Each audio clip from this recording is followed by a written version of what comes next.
Depending on your cultural background, particularly if you are from and raised in the United States, there can be this pervasive conditioning that your value and worth is tied to your accomplishments and your doing. And there's this pathological, it's really weird, workaholism in the United States, at least from what I remember. Oh, I wish I could. I'm working like 90 hours this week. Oh, really? I know. I was working 80 hours, depending on the sector of culture that you're coming from. It's almost like this badge of honor to be too busy because you're too busy doing other things. And it's actually kind of a shield sometimes.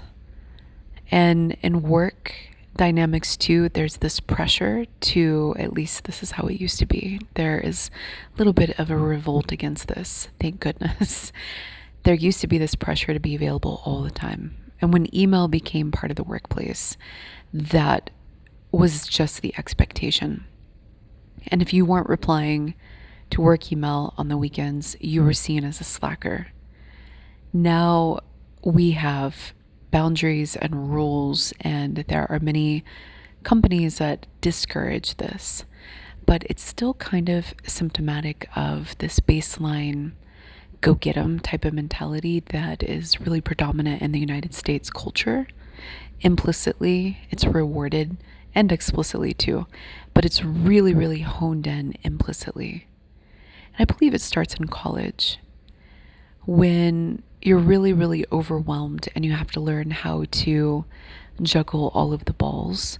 And when you do so successfully and you get the grades that you want, it's sort of like this accomplishment where you can take on so much and be successful at it. And then it's like, look how much I can do and be successful at it.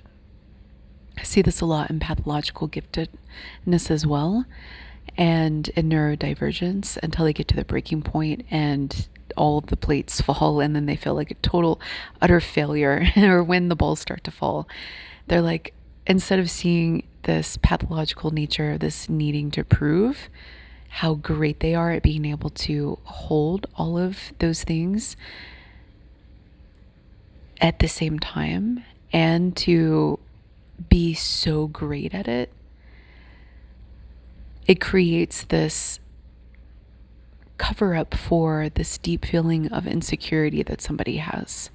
And instead of addressing that underlying insecurity, very often that'll go overlooked. And it'll be like, oh, I should really work less, or I should take on fewer projects, or I should really finish what I start. And then your eyes are looking at everywhere else except for the real problem. Anyway, so when we get to reality shifting, this type of mentality is a hindrance.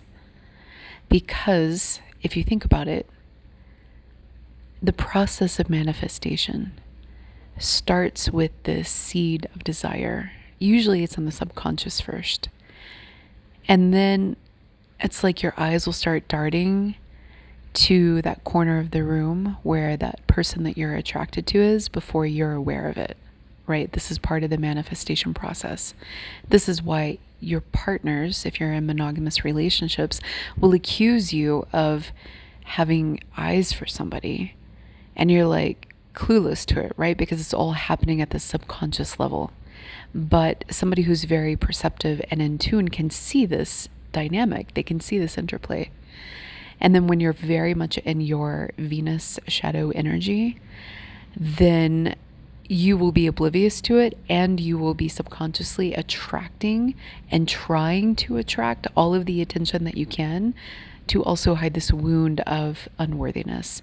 I've been through it. I've seen it play out in so many different ways. It's like, I just want people to like me. It's not that I actually want to date them. This is how I used to be. It's like I wanted to pull people in so I could feel that sense of validation that I was liked. And then that was part of my growth journey, part of my shadow work journey. And now I explicitly do not do that, but I see it. It's actually really, really common, especially at certain points of social maturity. Like when you're not really socially mature, and it's not dependent whatsoever, because I've seen older people like in their 70s and 80s do it, and also young people, but it's like a social maturity thing. Just wanting to draw that to you just for the sake of having that validation. And so I'm getting a little off topic. I apologize. Somebody needed to hear that though. So when we are reality shifting, that process of manifestation, that process of desiring something starts at that subconscious level. And we will start to attend to it below our conscious awareness. This is just a way our minds usually work until we are really upping our conscious awareness game and mindfulness game.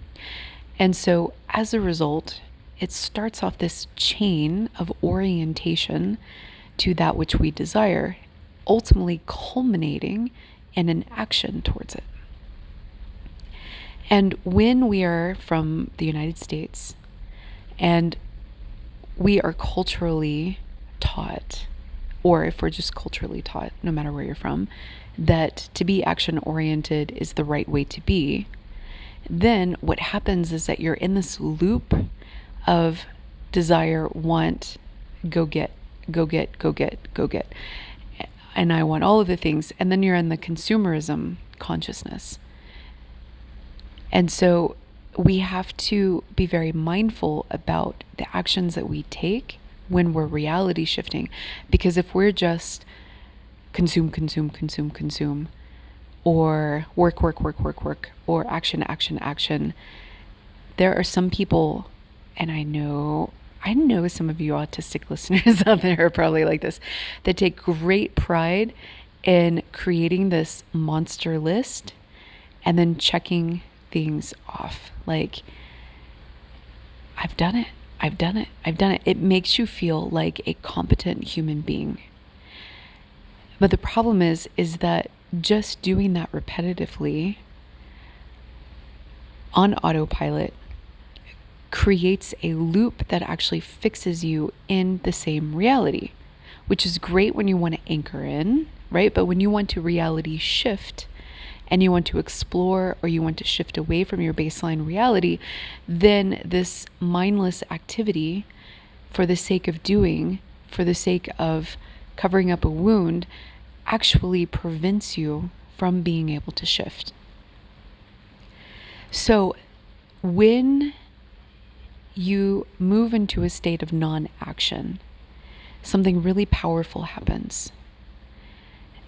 Your ability to genuinely assess the options becomes heightened because the options now reveal themselves to you. It's like, we're going to sit you down, especially for those squirmy ones that have a problem sitting down. We're going to sit you down. We're going to make sure you're sitting on your hands. No, you can't text anybody. No, you need to stay present. You need to stay focused. You need to stay in the moment and stay in your body. Wait, you're not in your body. You need to be in your body so you can feel out the different potentials. So you have to move into this downshift, centered, present state. And this is why the Eckhart Tolle teachings are so powerful about mastering presence. Because when you truly master presence, it is such an empowering position.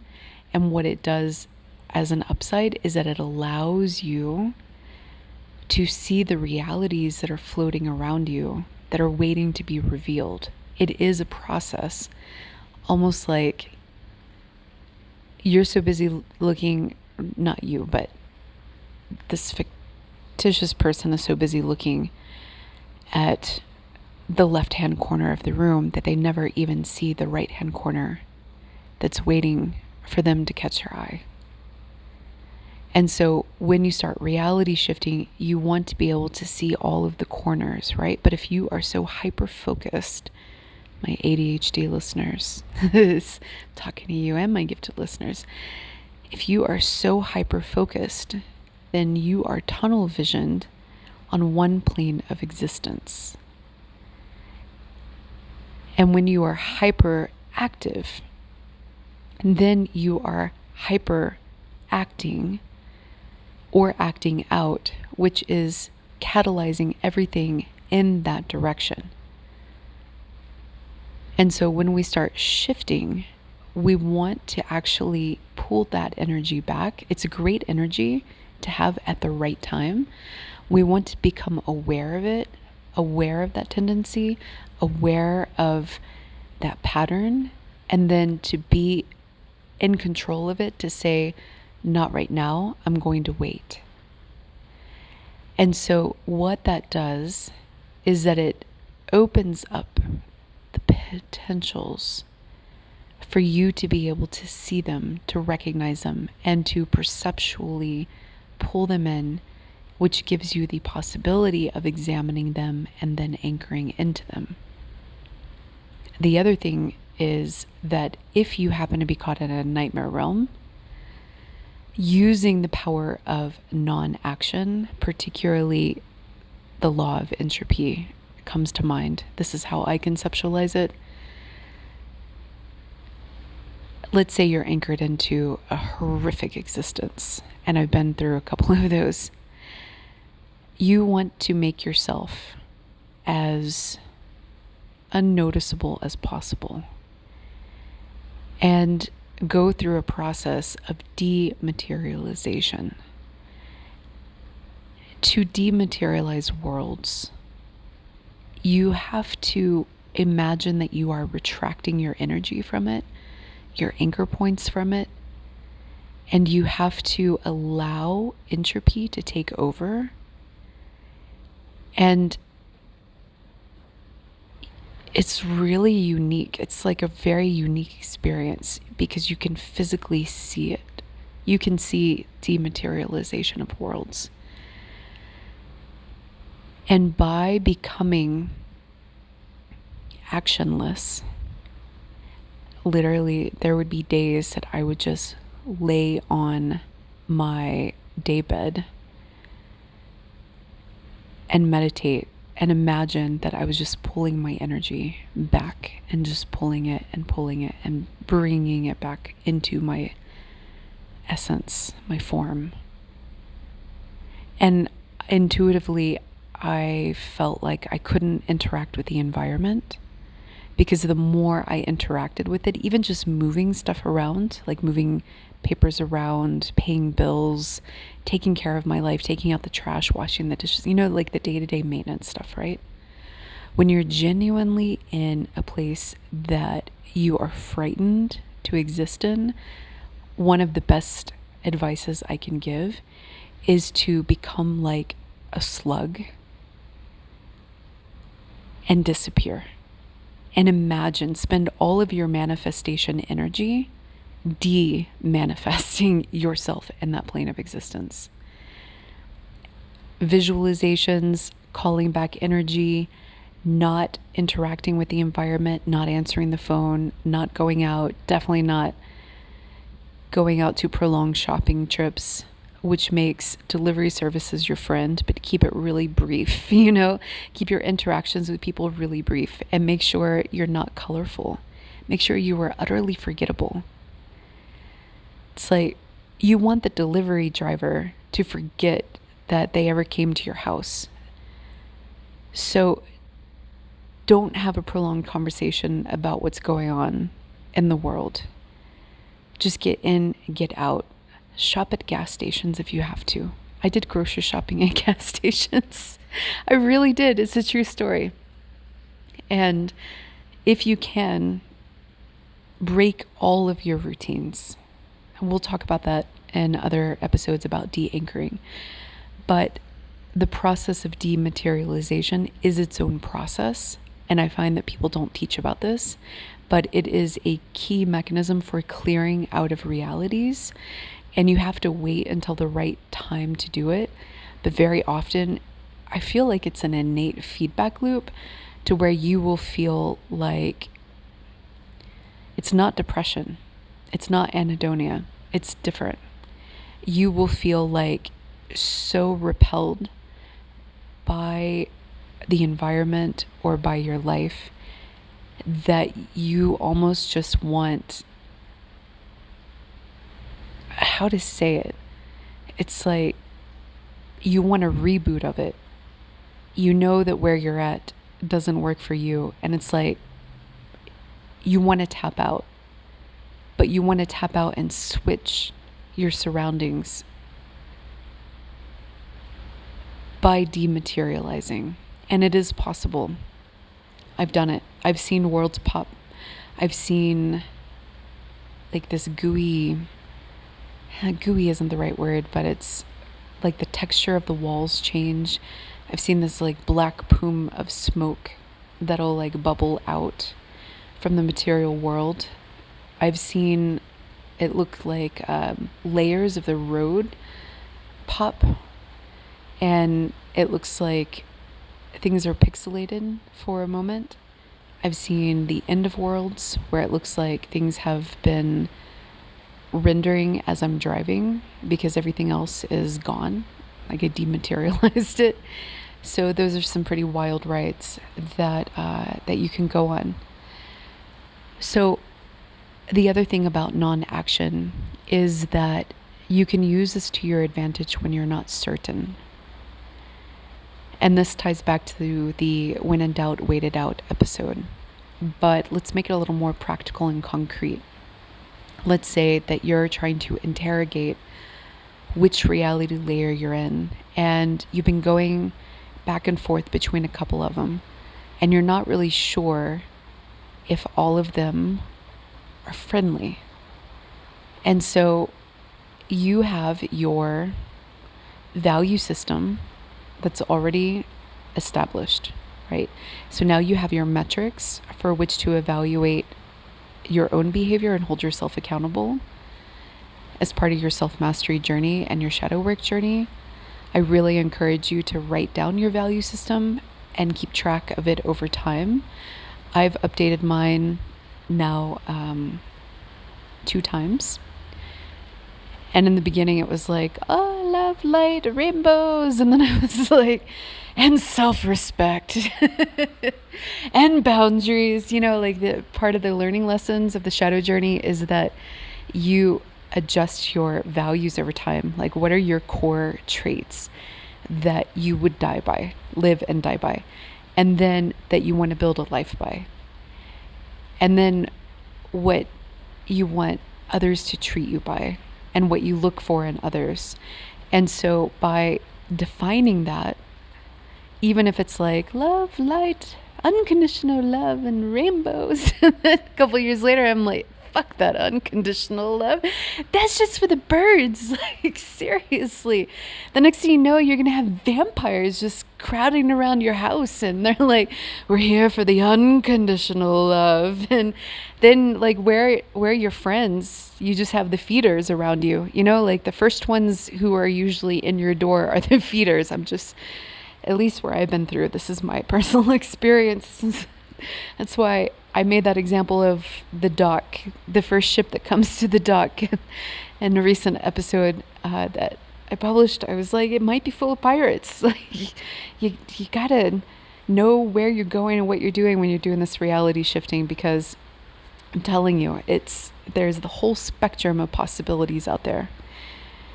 And they're all learning experiences. And there's a reason that darkness exists. And darkness is incredibly sexy and seductive for most people, right? And so it'll pull you in, and it'll sing, and it will charm you the entire way until you realize that you're in hell.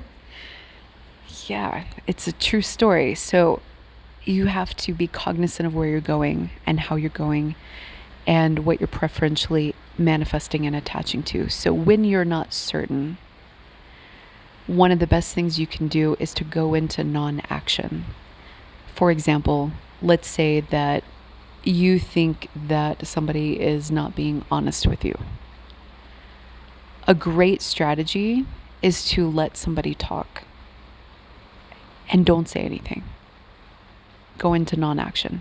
Just receive, and receive with all of your senses, not just with your eyes, with your ears, but feel the energy, feel their intent, feel your intuition.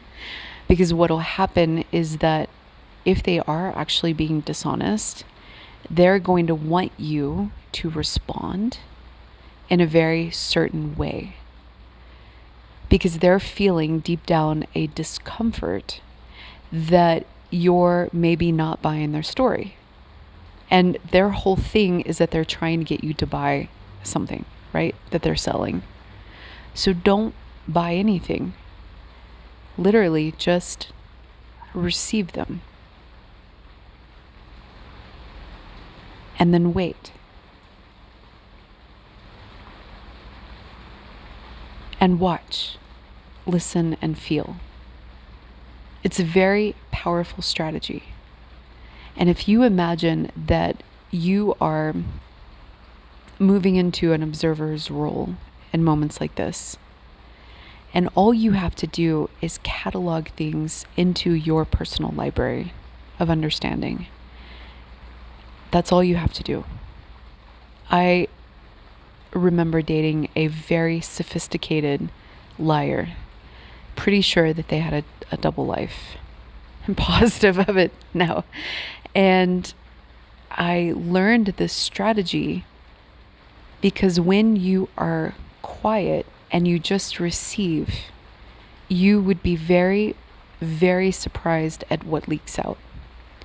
And this similar type of phenomenon can be used for reality shifting. When you're not certain, let it reveal itself to you. And if it's inviting you to dance, just say, wait a moment. Just hold on a moment. Because people's reactions when you ask them to wait are very telling. Very, very telling. Especially when they have something to sell you. So when you are trying to understand the players and the narratives and the roles in your environment, usually hell doesn't forecast itself at the door, right? It's not like there's a bouncer that checks your ID and is like, yeah, you want to go to hell? Okay, just right back through that room right over there. You're clear to go, you know? It's like this very seductive dance.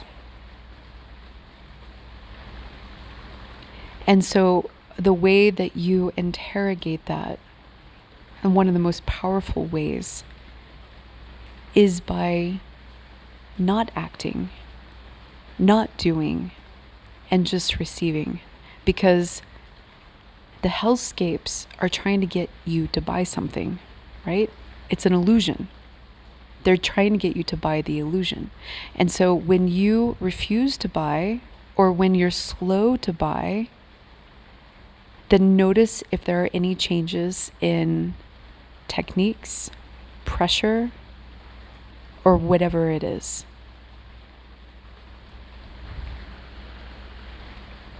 And use all of your senses.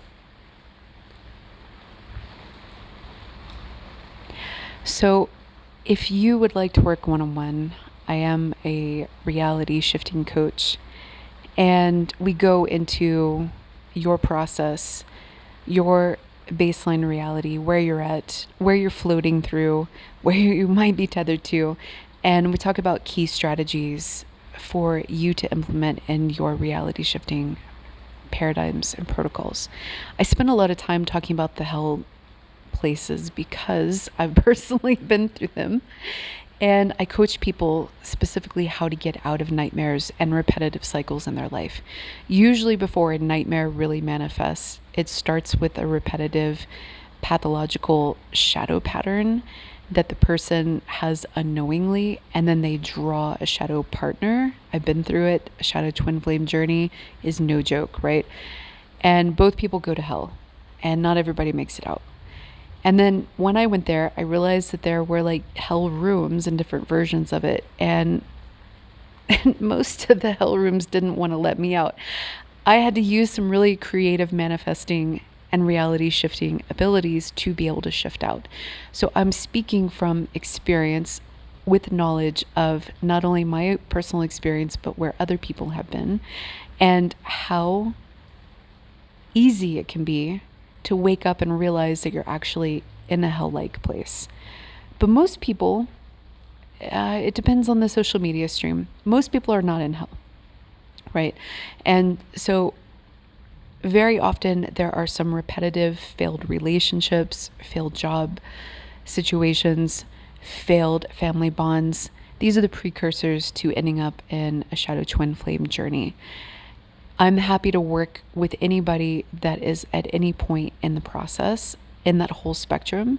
So if you're not in hell and you're reality shifting and you're just having a good time and your life is great and you've either done the shadow work journey or you were born without having to do the shadow work journey, super, super jealous of you. Not really. I'm actually really happy for you.